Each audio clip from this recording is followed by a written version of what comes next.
زما میړو د وړو سره او زنانو سره مه ګورئ. کلیام زما وینا ده. کلیام شی د ټیک ټاک ته راغلی او خالص په لاس کې ګرځئ. ول د تک سره لکه د خرې هغه کوس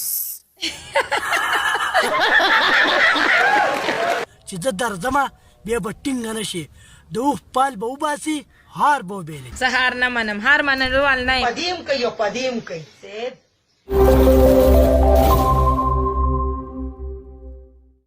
په ټولو زه سلام کوم. د سلام نه پس ملګرو زما زمیندار ټي په نوم باندې ډېر شیان کولاو شوي او زما میړو پرې ورکوي.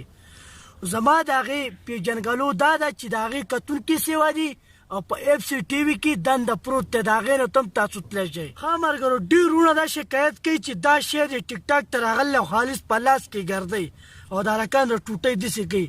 نو راځئ چې موږ وګورو چې دا یې چل کوي. مړه ځان کې لوګونه ټیلنټ پیدا که بیا فیمس شه. دا څښا خوله د نیول د تک سره لکه د خرې هغه ملګرو شیخ کونیو خوتو بس ما ته پته ولګېده چې دا ټوله مسله چې ده که نه دا ټوټۍ ده.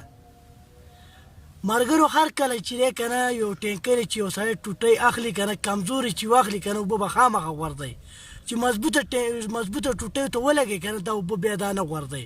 د دې سره چې کوم پخوا کې نست دی که نه دا شی چې دا نقلي دی دا کار نه دی. دې ته زه دا یم چې زه درځمه بیا به ټینګه نه شي.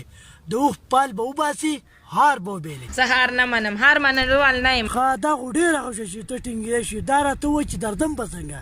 ته دې سره میلاو شی دی به ما سره میلاو کړي.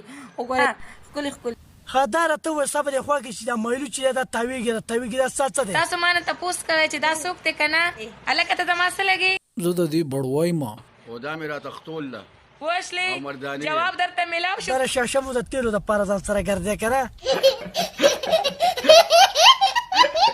او ستا خواله چې څوک داسې ته پرې غواړې. دا وګوره بیا راغلی دي.